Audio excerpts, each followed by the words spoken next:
with a prayer song.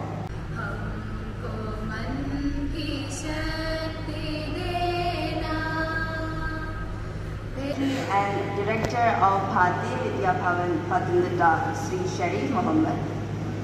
Today's guest of honor, Dr. Vinay Sahasrabhude, President of Indian Council of Cultural Relations, ICCR, MP of Maharashtra and a great scholar. Advocate K. Binamon, BJP District General Secretary, and Advocate B.A. Suraj, BJP District President. Vice Principal Mrs. Asha P.R., dear teachers, parents and students. Today, we are greatly privileged to have with us Dr. Vinay Sahasrabhude, President of the Indian Council of Cultural Relations, ICCR. He also holds a doctorate in Indian culture. As you all know, Bhavan is the largest cultural organization in India. Now I welcome our Honorable Secretary and Director Sri Sharif Mohammed to deliver the welcome speech. Please, sir.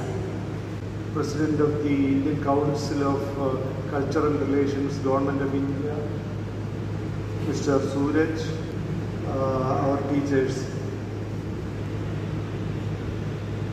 So yesterday it was Shivaratri, and I know you are all with those celebrations. After very studious research in the academy he is running. He is an author also, and some of his books are The Innovation Republic, outlining the governance innovations of Prime Minister Narendra Modi, and one of the books, a few pages I have read, I liked it very much, and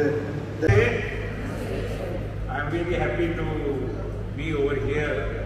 Bharatiya Vidya Bhavan is a very renowned institution, maybe you are not aware. But this was established in Mumbai by Kanhaiya Lal Munshi. And sir, I will tell you that I had the privilege of taking my journalism classes in Bharatiya Vidya Bhavan in Chowpatty in Mumbai. So being here, I am feeling like I am at home.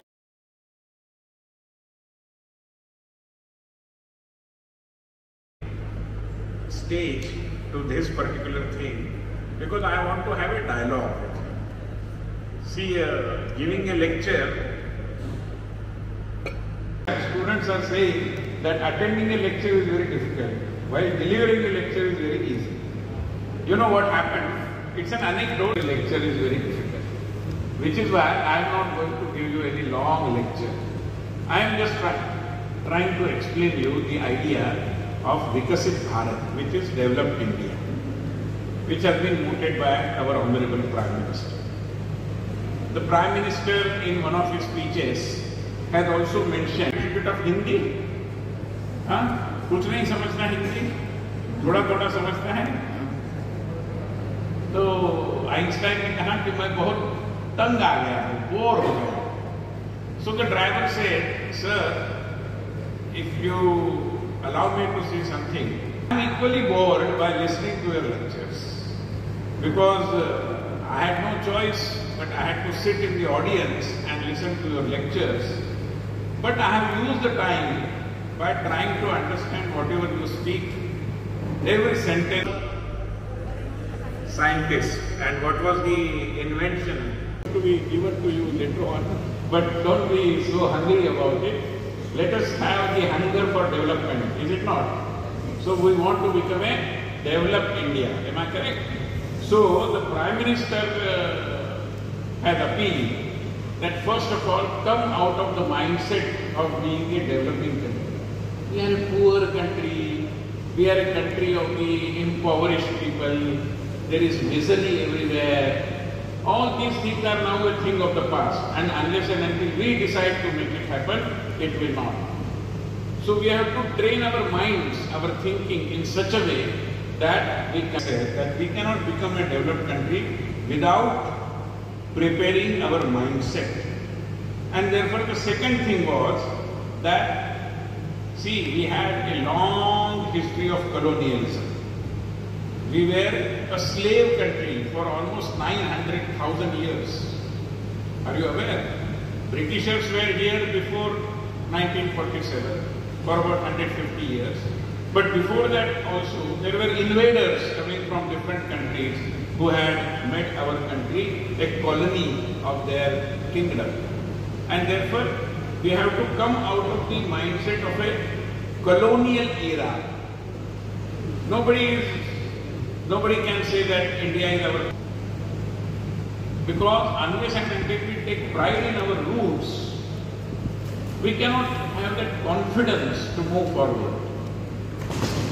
When you people participate in a running race or any such race, normally what happens, the runner, before he moves ahead, as a citizen of our country, we should also understand the importance of unity and solidarity of our country. Anybody and everybody who is wanting to divide us, we should oppose all those divisive forces. People are there out to make us fight within each other. Oh, you are a Malayalam, you are a Marathi, you are a Hindi. Naach na aaye, angan tedha. Have you heard about this? I mean, if you are not able to dance, you try to blame the ground. You try to blame the stage on which you are dancing. That while we are talking about the Indian culture and Indian heritage, we also must understand that it is our duty to protect our culture and our heritage. And therefore, we have to be duty conscious. So far, what has happened?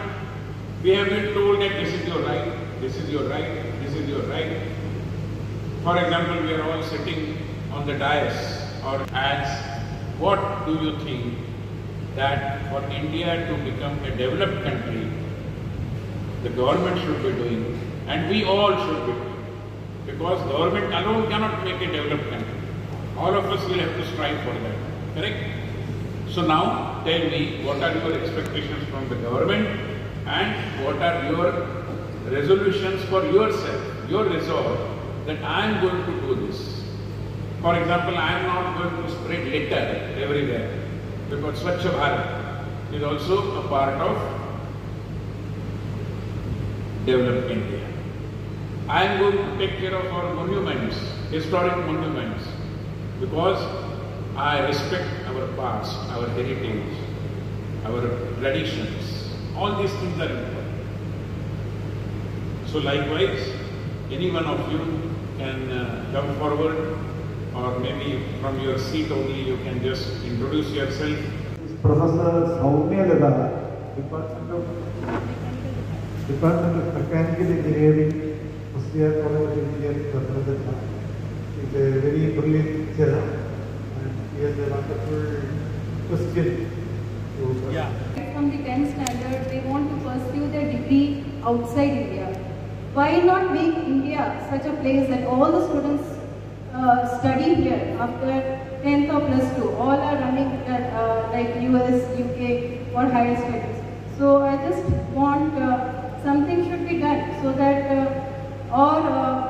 we should be privileged for the best universities in India itself, so that all the students, all the talents should be retained in India. And also the job opportunities should be such that all should not be flying outside.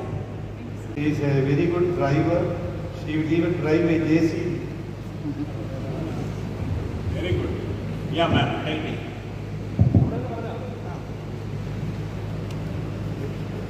Sir, this is not actually a question, it's a request from my part. Sir, I'm teaching in an engineering college, mostly an engineering college for the last 12 years. And I've seen many students who are very much active in cultural part, especially for items like Kathakali and Mohiniyattam and all. Until 12th standard, they are very active because they have some marks. When they reach professional courses, they struggle so much even to present it in a stage because the expense they incur and they don't get that much appreciation like in 12th standard. So finally they abandon this thing and they focus on studies only. If there is some credit points related to these things, this would be more beneficial.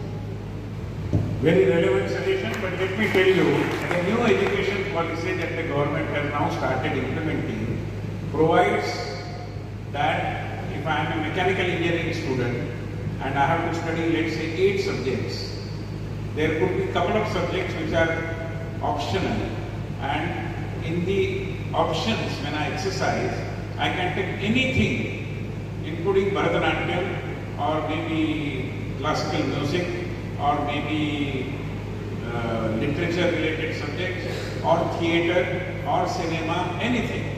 And therefore now that provision is there, I am sure in the days to come when these children will be going for engineering, you will find an engineer and also a Bharatanatyam practitioner. Thanks. The transportation sections, there are many accidents there. So We should improve our road transport. we should improve our road transport, and we should apply some road signals. In many ways it is destroyed because of accidents. So we want to develop it. Wonderful. Yes. For a job abroad, for example, in most European countries, young generation is in a very small number. Because after 10th standard, most of the parents are not encouraging the children to take humanities or other subjects because they are underestimated. So they are thinking that there is no any proper value for that. There is no profession. There is no money. Only they wanted to become their children engineers and doctors. What we can do?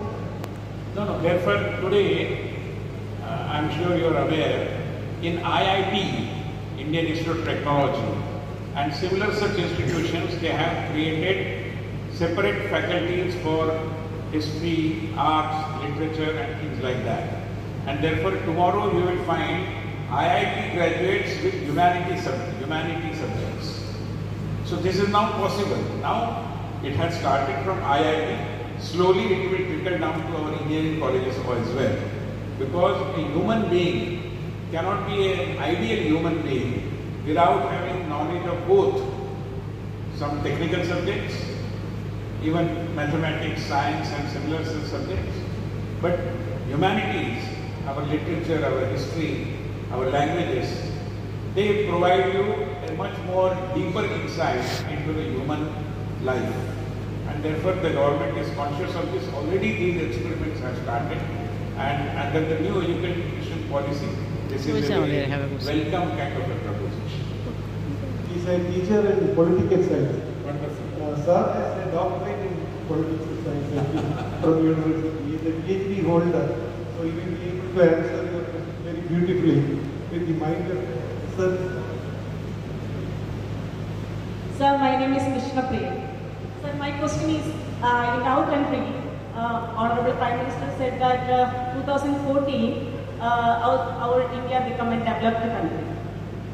24, I see. Now 24. That 2014 he said 2040, 40. Then now he said 2014. But sir, you know, 70% of citizens are agriculturists. So our state government as well as central government giving thousands crores of rupees for them. So, but that rupees don't get properly to the agriculturists. So the middle brokers as well as politicians, they are not giving them properly. So as a citizen of India, how the agriculture is developed? It's a very good question. It's a common concern. See, what has happened is, for years together, we have been giving emphasis on agriculture. And if there is one particular profession where you can earn in lakhs, but you don't have to pay any income tax, it is the agriculture. The farmers don't have to pay any income tax. Farm income is beyond the income tax. So, traditionally,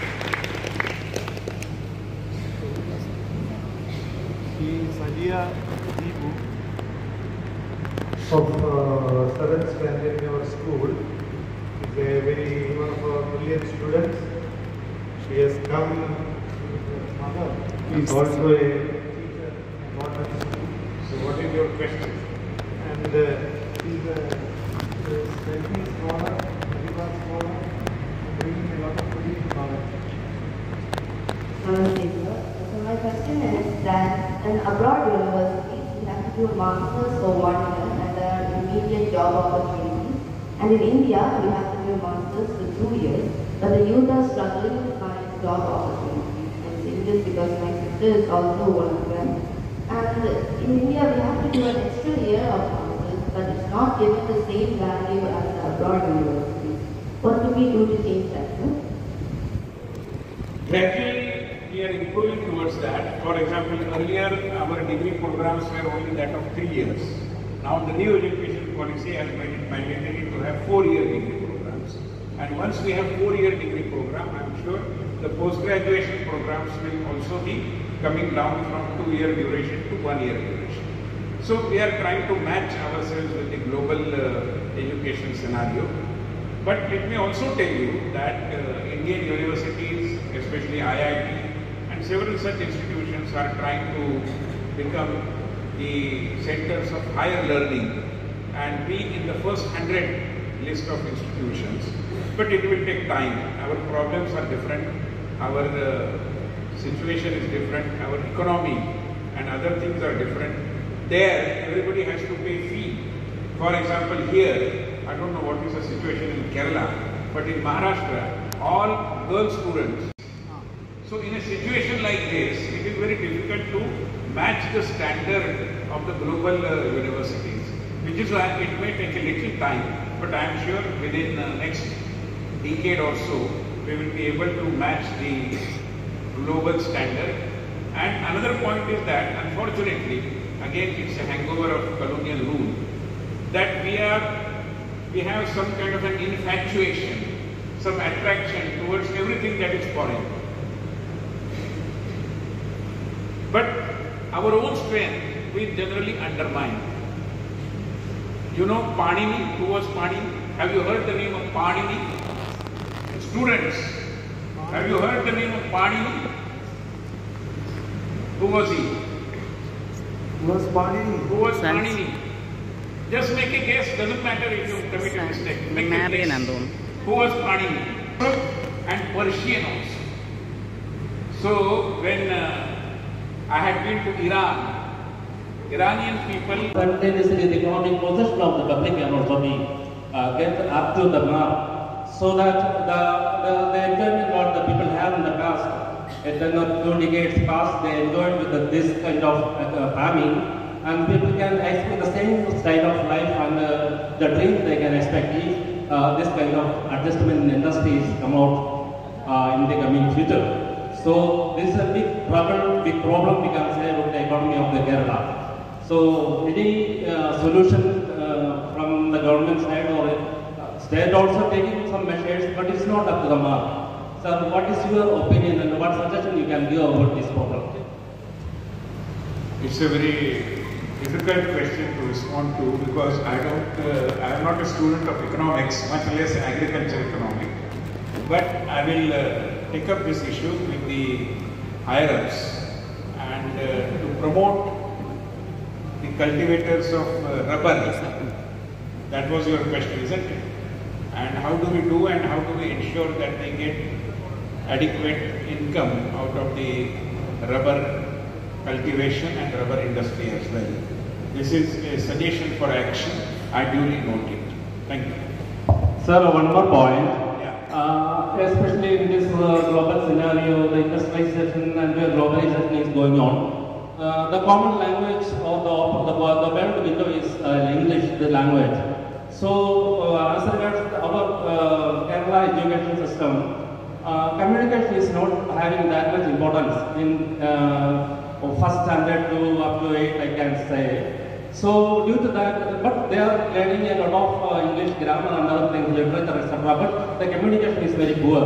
to improve that, I think it is better to start this communication skill right from the first standard. So up to 10th class, they can be a good speaker or some kind of that articulating power they can have.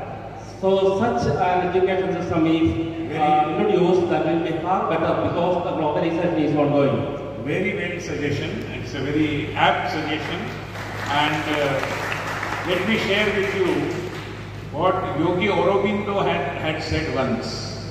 Yogi Aurobindo had said that Europe has much less material, but whatever it has, it articulates it 10 times more than what it has. If they have just one thing, 10 times more they will talk about it. As against that in India, if we have 10 things, we are articulate about only one of them. So India requires to be more articulate about the potential of its own tradition, heritage, culture, and Europe should be articulate. And Europe is articulating much more, but they don't have that potential. They don't have those kinds of things in their possession. So your suggestion is very apt. It is in tune with what Yogi Aurobindo has said. Thank you. Associate Professor, Musdar College of Engineering and Technology, Pathanamthitta. And my question is, how can we prioritize investments in healthcare systems or technological advancements? And we know that as we are stepping into a developing nation, but we still depend on technologies and like OpenAI application, which was introduced by Chinese. And in healthcare systems, many of the politicians or ministers will go to America or some other countries. If we can prioritize our investments in healthcare systems or advanced technologies, and it would be better, I think. Sir, what's your opinion about this? Prioritizing investments in this healthcare or advanced technology? Good suggestion, but let me tell you that while much more is required to do on the healthcare front, but our own things are also now getting globally recognized. For example, our yoga, due to the International Yoga Day, everybody is now practicing yoga. More than 160 countries, they have yoga and yogic science as a part of their syllabus. Kerala is known for medical tourism, wellness tourism, and our Ayurveda, Panchakarma, and all these things are now going abroad. I was in Germany, in a German hospital also, they have a separate section for Ayurveda and Ayurveda therapies. So globally, our sciences are getting new recognition. That is number one. Number two is that the ability of our own manufacturers of medicines and similar such healthcare related equipments as well, not just medicines but other things as well, is also now being taken to a different level. Which is why during the COVID-19, we were able to face the challenge in a pretty decent manner, and we could export the vaccine. While no other country was so very confident, we confidently exported our vaccine, and 150 countries were benefited out of the vaccine Maitri, which we tried to engage ourselves in. And therefore, we should be mindful of our ability. Of course, your point is very well taken, that we should be able to attract much more investment in India, especially in wellness and health sector. I am sure this is again a suggestion for action. Thank you. Yes, especially in the oil. Yeah, one more she wants to say something. Because as far as concerned, they are giving more importance for our cultural value. After the COVID-19, they are not giving most of the students, because they are unaware of how to respect our national anthem. So I am much worried about it. Then after finishing their degree, they will be approaching the Gulf countries. Then their old parents will be alone. So they are struggling to. then nobody is to look after. What is the suggestion what we can do for them? Then afterwards, because there is no importance for our national emblem. After finishing their studies and coming to India, they are not giving any importance for that. What we are to be taken care of by the citizens themselves. The government definitely tries it on its own, but everything government cannot put as a mandatory thing. Now, it is a commonly agreed convention that whenever we sing our national anthem, we respectfully stand erect. Is it not? But there are people who don't do that. Now, you cannot put them in jails, although there is a provision in law that they could be put in jails. But that is not the solution, which is why Prime Minister has appealed that we should be conscious of our duties first. Rights definitely are important, but we should be conscious of our duties. And respecting our national emblem is our duty. If we don't respect, who else is going to respect? There was a conference in connection with the Indian grammar. And when he went to Germany, there the Upanishads and the Gita and other subjects in important German universities. Even the Harvard University, there is a Gita chair. So that is the thing. Yes. So our roots are... Maharashtra, then advocates from Brasilia College of Engineering, students, parents, and all the well-wishers. Today, we are greatly honored to have Dr. Vinay Sahasrabhude, the President of ICCR and MP from Maharashtra, and a great scholar to among us. And we had a wonderful and vibrant interactive session with you, sir. On behalf of the entire Bhavan's family, I express my sincere gratitude to you, sir. Now, our Honorable Secretary and Director, Sri Sharif Mohammed, who is there with us always, guiding us to new innovative ventures, leading our school to the topmost position. I express my sincere gratitude also, sir.